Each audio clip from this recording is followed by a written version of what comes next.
Hey friends, I'm Jess Connolly. I'm an author, a coach, a Bible teacher, and a local church leader, and I love talking to real people who know what it means to have full lives, but also want to walk in abundance. This podcast is for you. It's not my podcast, it's ours. It's for people who crave lighthearted conversations and deeply spiritual truth. It's for people who are busy, tired, waiting, growing, dreaming, working, or praying about what's next. Wherever you're listening from, if it's quiet, mundane, or busy, I am praying for you, and I'm so glad you're here. Let's go. How do you feel about your body? How do you feel about your health? What's working? What's not? What's motivating you? What scares you? Today, I am giving a semi-long overdue health update to episode 62, which we recorded almost 8 months ago. I'm sharing everything, and I do mean everything, that I've been doing for my health, what I'm still working on, and what I would suggest for all women, no matter where they're at on their health journey. Let's go. Hi, gals. It is officially episode 83, and so we're doing a little health check-in. I've been saying I was going to record this for most of the spring, but to be honest, I really needed most of the spring to have the time to make the shifts in my health and experience some shifts and changes that I could actually update on. If you have not listened to episode 62, I'm not telling you to stop this episode and go listen, but it may be helpful context. Episode 62 was with my health coach, Meredith, who is incredible. She's an incredible, wise woman of God. But in the middle of the episode, we did start talking a little bit about peptide therapy, meaning semaglutide, meaning what many people would refer to as Ozempic. And in the middle of the episode, she actually shared some info with me that was wildly shifting to me and actually really surprised me. And I had kind of come into the episode with my own preconceived notions about peptide therapy and whether or not it was, beneficial for somebody like me. And I had a lot of different feelings about it. Anyways, literally, as she shared some really helpful science-based information, I said on the podcast episode, wow, you have really changed my mind about this and some of the things that I thought. So I just say that to say that's kind of a glossing over. We talked about a lot of other things in that episode, but that is one main thing that we talked about, and it may be helpful context for our conversation today. Before we get into that, I just want to say, I have been a person who has cared about my health for a while. I've cared about my health for a while. If I'm really tracing it, I think when I started to care about my health was around 16 years ago. My third kiddo, my second son, Benjamin, is about to turn 16. And shortly after Benjamin was born, was it after Benjamin was born? You know what? No, it was after my daughter Glory was born. I can't remember. It was maybe in between the two or after one, I can't remember. But around that time, 16 or 17 years ago, was when I was first diagnosed with Hashimoto's, which is an autoimmune disorder. And it first started with I had a really intense kind of significant weight gain. I actually think it was after Glory was born. So it was over 17 years ago. I had a really significant weight gain after having Glory, gained maybe 30 pounds in a summer. And it was wild. I was like, whoa, what's happening? This is crazy. And I had a couple friends say something might be up with your thyroid. I found out something was in fact up with my thyroid. And actually then that my thyroid was just a symptom of what was going on with me, that I actually had an autoimmune disease. Then for a long time, the immunity issues that I had with my autoimmune disease were actually much more detrimental and really important to me than the weight gain, thyroid, metabolism of it all. I actually got pretty used to being a person who had seemingly low metabolism, who could gain weight pretty easily. It was very difficult for me to lose weight. But as I experienced freedom from body shame, which I wrote about in my book, Breaking Free from Body Shame, as I developed a theology of the body, I honestly cared less about that piece of it, about the actual size of my body, but I did care a lot about my autoimmune disease because I noticed, if I got sick, I got very sick. If I got sick, it was hard for me to get well, to the point where, I found myself in the hospital several years ago with meningitis, and I could just easily get like infections really easily that I couldn't get rid of. Like a hangnail on my fingernail would turn into like a full-blown infection, just all sorts of issues. I had continual cold sores, and my body just had a very hard time regulating and staying well. So that became of utmost importance to me, of like, man, I want to understand my autoimmune disease. I don't want to live like this. I don't want to be sick all the time. I don't want to feel sick all the time. Like, I've got to figure this out to some degree. The other thing I'll say is, the more I learned about the theology of the body through researching for Breaking Free from Body Shame, the more I really began to approach my health, not with shame and not with self-hatred of like, oh, I hate my body, it's so broken. But man, my body is really experiencing a lot environmentally. How can I best support it? How can I love it? How can I compassionately come alongside my body and love it well? How can I treat it like it's a temple, not from a place of shame, but from a place of love? That being said, my concern about my health has ratcheted up in the past few years, and I'll share a little bit more of why. We've shared on the podcast in the past, my husband and I both, he's come on the podcast and shared about his mental health crisis that he went through at the end of 2023. That was kind of mixed with not only really wanting to support, his mental health, both of our mental health as pastors, as people who work and live in 2025, but also in the midst of that, we also found out about some heart concerns that he had, which now he has really been able to support his body in a great way.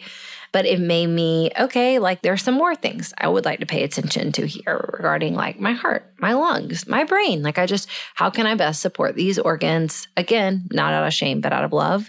I've also shared on the podcast and on social media really openly, we lost my stepdad last year through just a massive complication during a heart surgery. But, nothing will also like sober you up about your own health, and rather than something like that, of just like really realizing life is so fragile and there's so much we can't do. And also, I want to be thoughtful and do what I can to support my body when I can.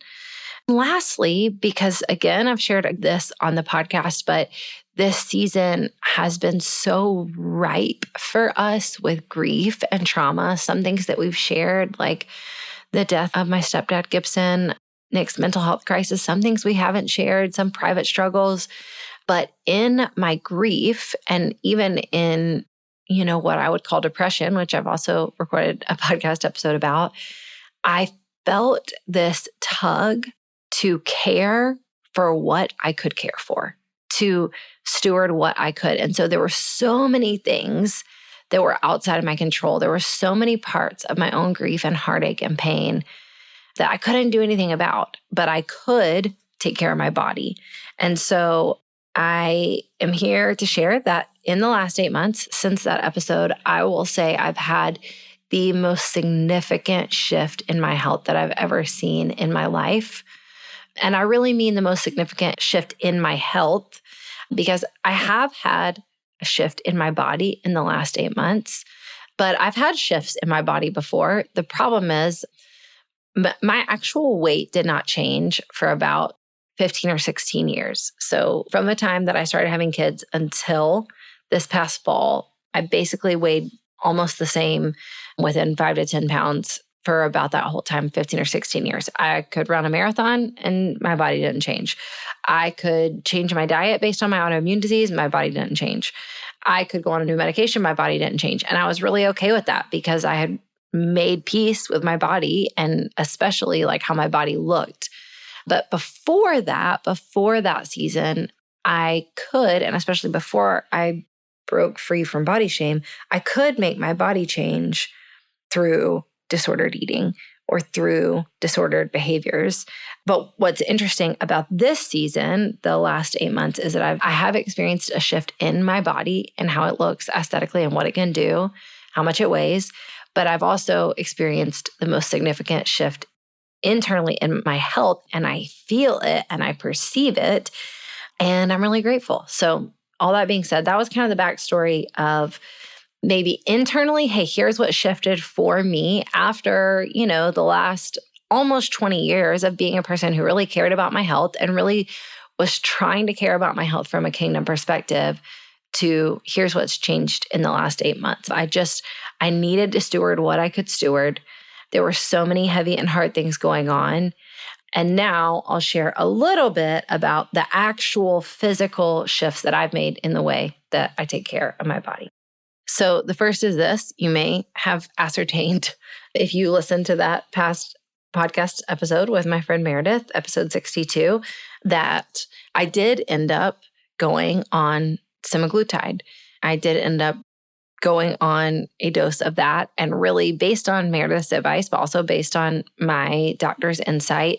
I shared a little bit about this in episode 62. One thing that I kind of was talking to Meredith about live on that episode is that I've had a diagnosis of pre-diabetic for the last few years, and I've been trying to take care of my blood sugar so that I didn't get full-blown diabetes.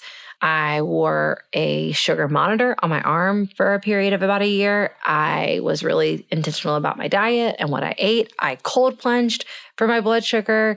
I took different supplements for my blood sugar. I did a variety of different things for my blood sugar. But prior to even speaking to Meredith the day we recorded that episode, I had doctors tell me, hey, if you ever want to go on semaglutide, if you ever want to go on some kind of peptide therapy, Ozempic or Wegovy or something, it is actually made for you, and it could help you not roll into full-blown diabetes. You are actually a person who struggles with blood sugar control. Your body has a hard time regulating it. This medicine is actually for you. But because I had a lot of fear around it, because I had a lot of misunderstandings about the medicine, honestly, because I had made peace with the shape of my body and the weight of my body, it didn't seem like something that I wanted to pursue. So with Meredith, episode 62, again, I think I started crying during the episode as she was telling me, because I think I started saying Meredith, are you telling me that this wouldn't just help me lose weight, but it would actually help a lot of this inflammation that I'm dealing with in my body, continually getting these different infections, really fighting all of these issues that I'm struggling with. You're telling me it would help my autoimmune disease? And Meredith was like, yes, I think that peptide therapy is actually really helpful for people who have your diagnosis. I think I remember tearing up and saying oh my gosh, that would really change my life. I've been on medication for my autoimmune disease, for 16 or 17 years. I've been trying to support my body in all of these different ways. And I have still really consistently struggled with getting and staying sick and not knowing how to stay well. So all that being said, I did end up going on semaglutide. Here's my update on it. I'm not going to share my dosage. I'm not going to share how much weight I've lost. I don't want that to be the primary part of the conversation. I certainly wouldn't want it to be prescriptive for anyone else. I would love to share this. I actually don't have a weight loss goal. I didn't have a weight loss goal, and I still don't. And what I've shared privately with my doctor and with my husband and any friend that asked is I don't have a weight loss goal that I'm working towards, because again, that was never the goal. So hey, when I lose this amount of weight, then I'll go off. And that's for a variety of different reasons. Number one, it was never the motivation. Number two, I actually am very unsure of what a healthy base weight for my body would be when it's functioning in all the right ways. I don't know. I've never seen that.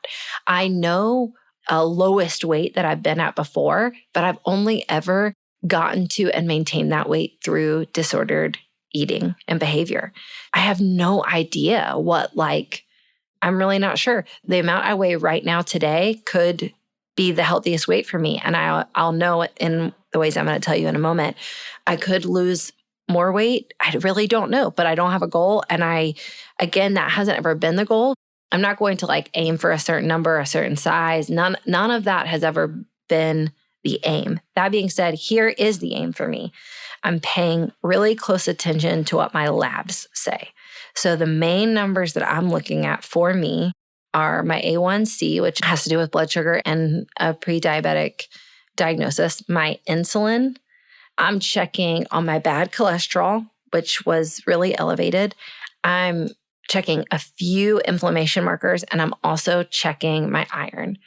Those were all of the main troubling numbers that I had really big issues with on my labs for the last few years, but also specifically in 2024 when I started semaglutide. And I'll tell you, some of them have already vastly improved. My A1C is I'm out of the pre-diabetic range for the first time in many years. And I am so incredibly grateful. My insulin is back in normal range for the first time in many years. My bad cholesterol, I'm still working on. My inflammation markers, I'm still working on. My iron is getting better. And even some of my hormonal issues, like having to do with and around my period, have been getting better on semaglutide. So I'm really grateful for that. But those are my main markers. So once I get those levels to a place where I feel like, okay, these are really healthy, then I need to have a conversation with my doctor about, okay, is that because this is probably a medication that I need to be on at some dose, even if it's very low for the long term, or can I experiment with now going off of it and just keeping all the lifestyle changes I've also made? I don't know. Those are all things I'm going to figure out with my doctor. But I just wanted to share that update that I did take Meredith's advice. I did consult with a doctor and end up going on semaglutide.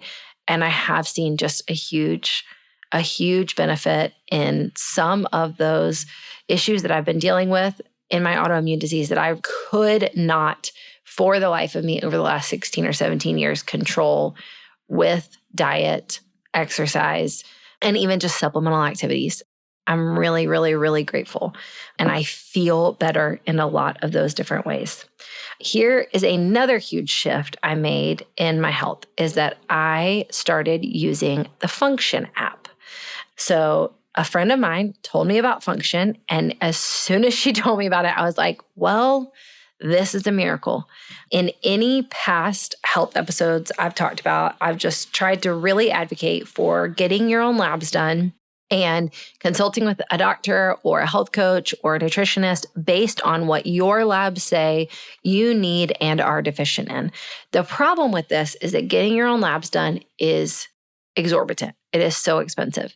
It is the number one place that I've spent the most money over the last 10 years is really just in lab work, is in getting different blood tests and then having to pay to go to a doctor and get it get it read and get it interpreted for me, and then figuring out, okay, I need to be on this supplement or I need to shift this in my diet. So a friend told me about the Function app, and I literally thought this is too good to be true until I also signed up myself.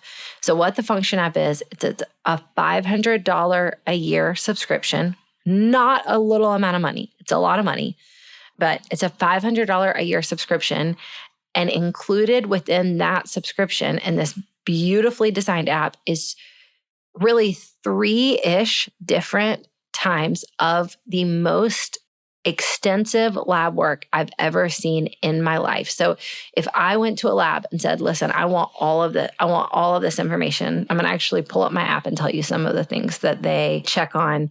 That $500 a year subscription includes about 3 different lab visits. So they check 105 different biomarkers. They are going to check things like your autoimmunity. They're going to check every different thing about your blood. They are going to check your environmental factors, such as like lead and mercury. They're going to check 15 different functions of your heart. They're going to look at your kidney, your metabolic function, your pancreas, your thyroid, your electrolytes. Ladies, they're going to look at your estrogen. They're going to look at your sex hormone binding globulin. They're going to look at your testosterone. They are going to look at your prolactin. Again, they look at immune regulation, your liver, different nutrients. What are you deficient in? Do you need more iron? Do you need more omega-3? Do you need more omega-6? Do you need more magnesium? Do you need more zinc or vitamin D? They're going to look at your stress and aging. Basically, how is your body reacting to stress and aging in sulfates and cortisol? And then they're going to also extensively check your urine. It's 105 different things that they test. I will say they also, based on those tests, get you your biological age. I'll tell you what my biological age is in a moment. You can get tested for all of these things for this $500 a year subscription. The labs are all included. So you only pay the $500. And then Based on your labs, they give you a wild and beautiful full health scan. So not only are they saying like, here are all these lab stats, but then they're going to suggest your top 5 foods that you could be eating. And then they're going to suggest the top 5 foods you should be limiting based on all this information. They're going to do the exact same thing for supplements. So rather than you like taking what some influencer on social media tells you, they're going to tell you, hey, based on what you're dealing with in your health, here are the top 5 supplements you should be taking. And then included in obviously that year-long subscription is that you go back and test the lab work, do the same lab work again so that you can check back up on it. And then you're assigned a functional medicine doctor within this who is giving you insight and giving you specific feedback and help within that $500 a year subscription within the app. All that being said, as a person who's been trying to care about my health, who's been going to different doctors, going to an endocrinologist, going to like a general practitioner, going to a holistic medicine doctor, being able to pay one fee for all of these labs and all of this insight has been incredible for me. And now that is how for example, if I'm checking like the effectiveness of something like a semaglutide, I'm just going to look at those labs, but then I can take it to the doctor that's subscribing me the semaglutide and say like, all right, based on this, here's what I have in these labs. What do we think about, what comes next and how we want to utilize that? So the Function app has been a huge deal for me. So of the practical things I'm doing, number 1, I did take semaglutide. Number 2, I started using the Function app. I have a link for you in the show notes to find out more about the Function app. I cannot advocate for it enough. I love it so much. I've told all of my friends and all of my family about it. I want everyone to do it. It is a significant investment. $500 a year is not nothing. But if you are a person who is going to go get any lab work done that you're going to be paying for, that's pretty much how much you're going to find yourself paying in 1 or 2 sessions of lab work. And so it is absolutely worth it to get all of that insight. Okay, the third really practical shift that I've personally made is that I am walking.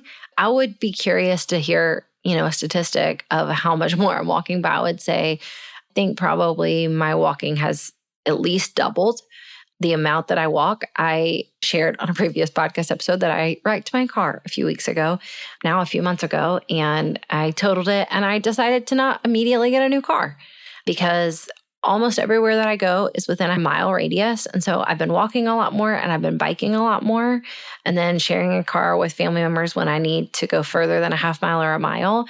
And so that has been a huge shift that I've seen, really just a massive increase, not only in my physical health, but also in my mental health, also in my sleep. I became a weighted vest walker in the last 8 months, and I'm a big fan of the weighted vest walking. If you don't know, doing weighted vest walking or rucking is good for your cardio health. It's good for your VO2 aerobic capacity. It's incredible for women for bone density and bone growth to prevent osteoporosis. And the one thing that I will tell you I've massively noticed too is it's really good for our core strength. And so it's essentially like when you're walking around with that weighted vest, it's almost like you're doing an ab workout, but you're also just getting a great little workout in as you move your body. So I've been walking a lot more. I've been biking a lot more. Actually, I told my husband the other day, I want to see how long I can go without driving. I want to see if I can go on like a streak. Like what if I could make it 20 days? That would be so fun. I'll let you know what my streak is. So number 1, I did go on semaglutide. Number 2, the Function app, huge shift for me. Number 3, vastly increased my walking and biking and brought a weighted vest into the equation. The 4th thing that I've done, and I was actually talking to my gym buddy about this week, is I would say from October to now, the last 8 months, has been the most consistent I have ever been at the following workout routine. I try to lift heavy weights 4 days a week, and I try to do 1 day of yoga. And something about that combination kind of landing on that, I have experienced a huge increase in my physical strength, but also just in the way that my body is functioning and moving in the world. And so I'm really thankful for the functional and the physical strength. I do about 2 days a week of upper body, 2 days a week of lower body. And then again, I try to hit 1 day of yoga. And then the other days of the week, I'm just walking, biking, weighted vest walking, rucking a little bit.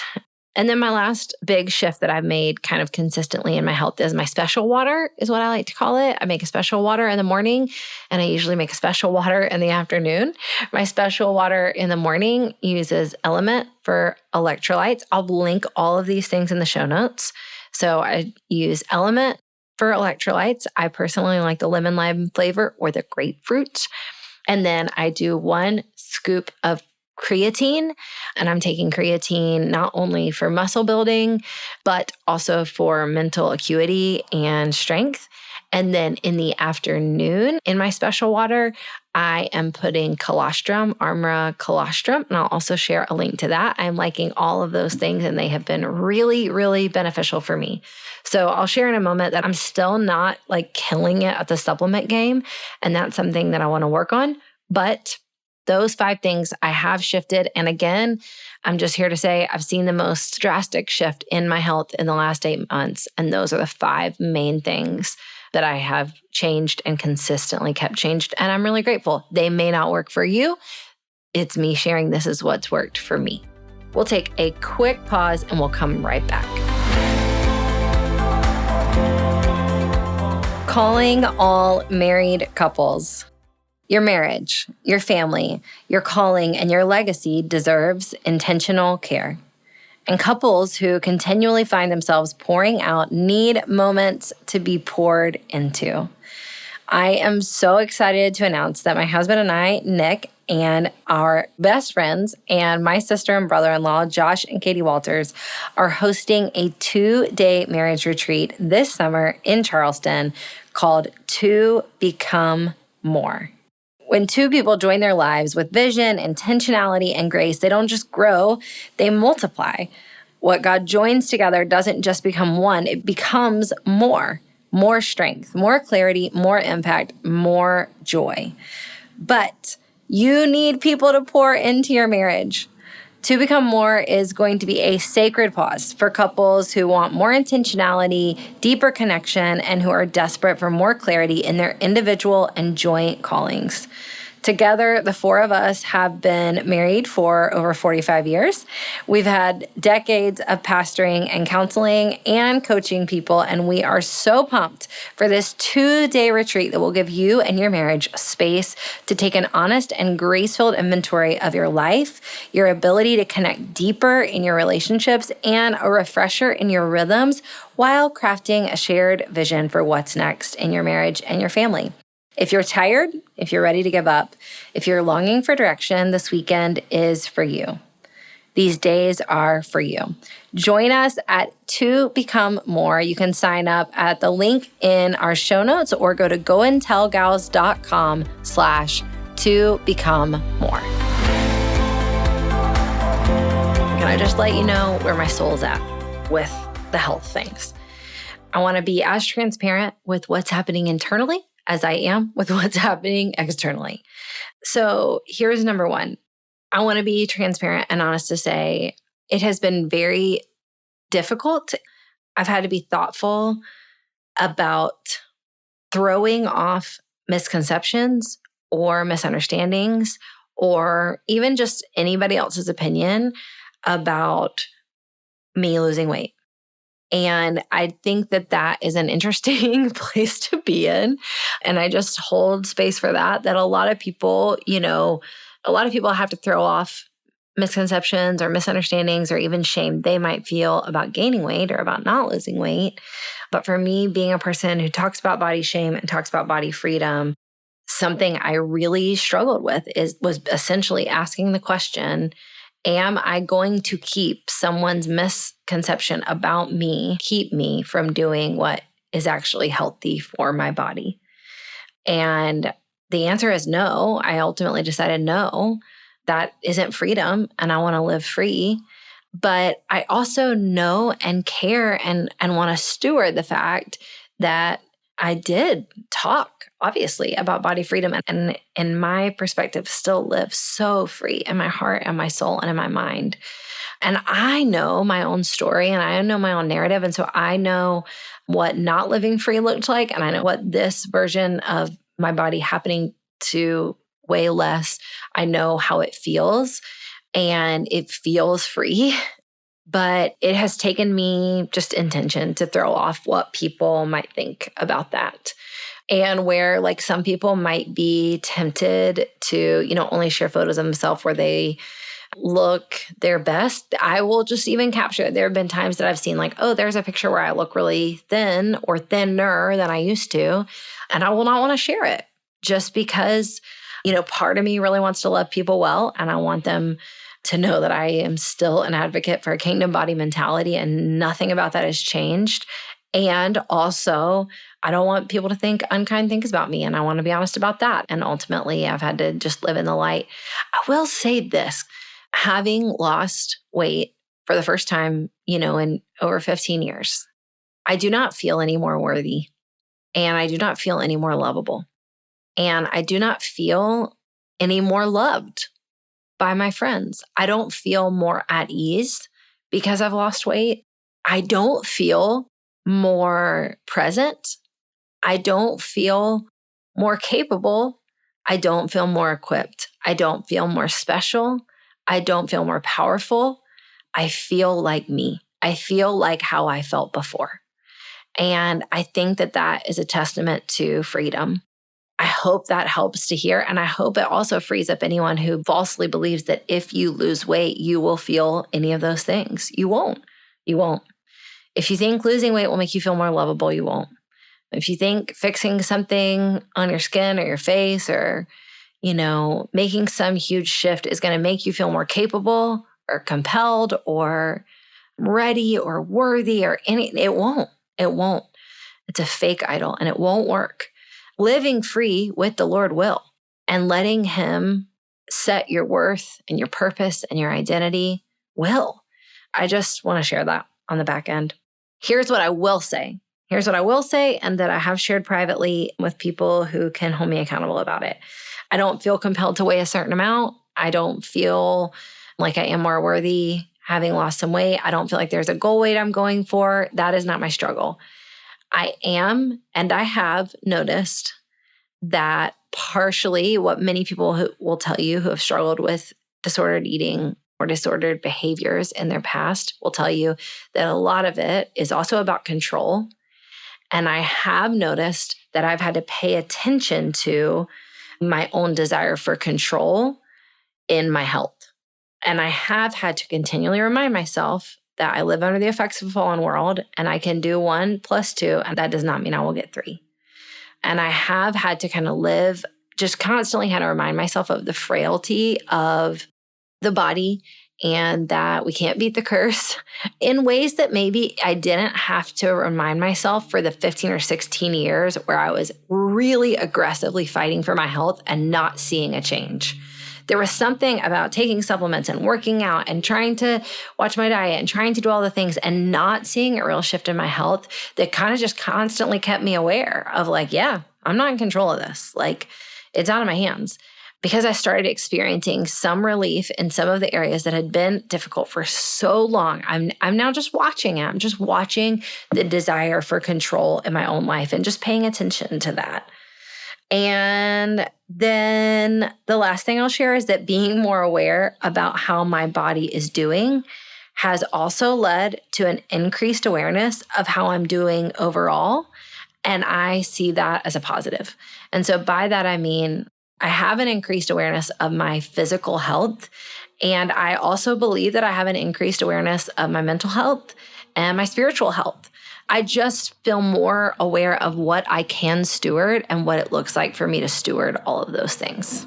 So that was just a little heart check-in. Here's my future plan ahead. Let's get hopeful. Let me tell you the next things I'm working on because I've been working these last 8 months. I've told you the things I've been working on, but I've got some loose plans for May, June, and July.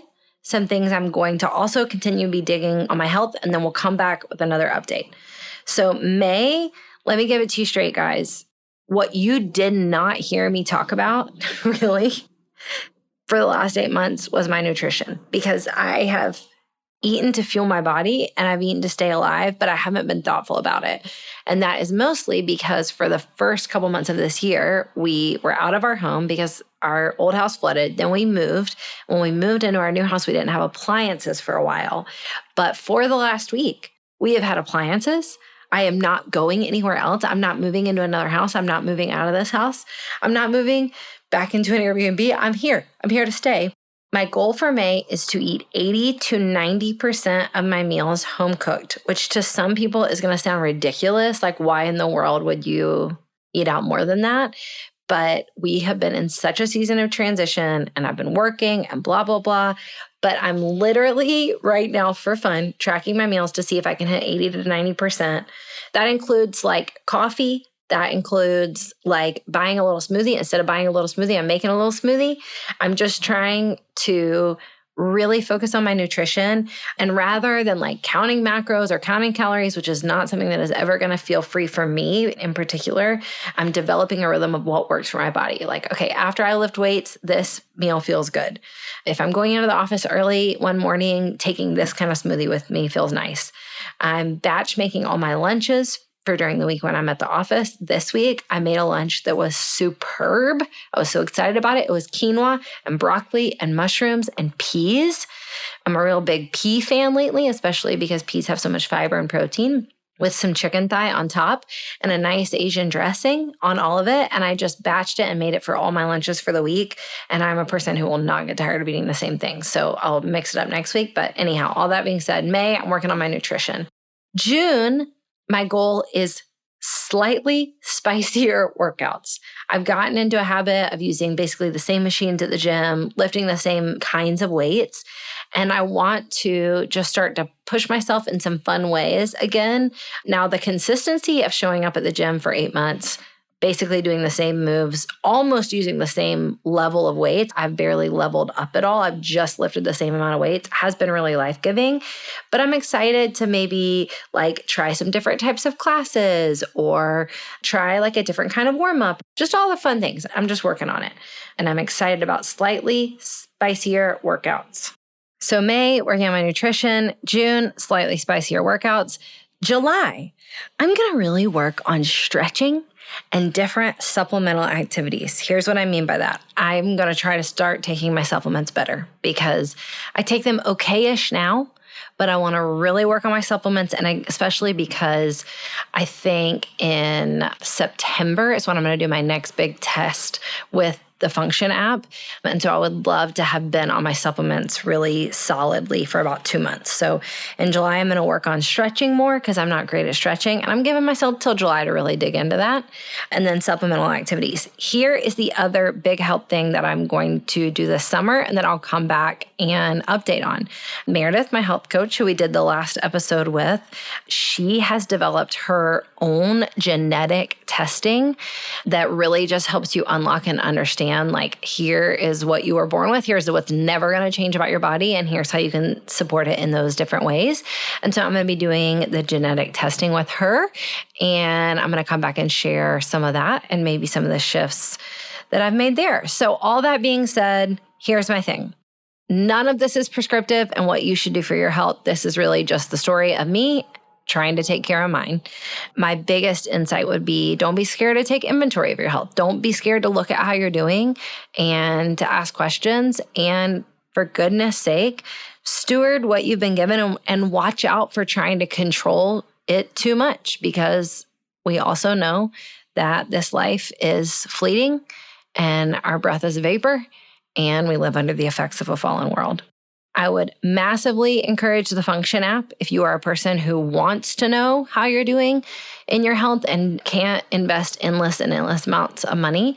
I will be so upfront to say the $500 is not a small amount of money, but it is a one-time amount of money for an incredible amount of testing and insight into what you could be eating, supplements you could be taking, and where there's room for improvement. And then lastly, let me say this, the biggest thing that has shifted for me in the last 8 months and in this year in general is that I've been willing to let my mind be changed and to grow what I thought might be healthy for me and what might not. I'm thankful for that. I'm thankful that we can change our minds and ask for help. So there is my long-winded health update. I hope you are well. And as always, I'd love to hear what's working for you. Send me a DM, send me an email, shoot me an Instagram comment. Would love to hear more. God's mighty in you. Let's go. Friends, I'm so grateful you listened to today's episode. Thanks for spending time with me. It would mean the world to me to connect with you. So you can send me a DM on Instagram at Jess A. Connolly or head to my website, jessconnolly.com, for more ways to connect. If you have a minute to subscribe and leave a review of the podcast wherever you listen, it would massively help us reach more people with the good news that they can live fully awake. Let's go.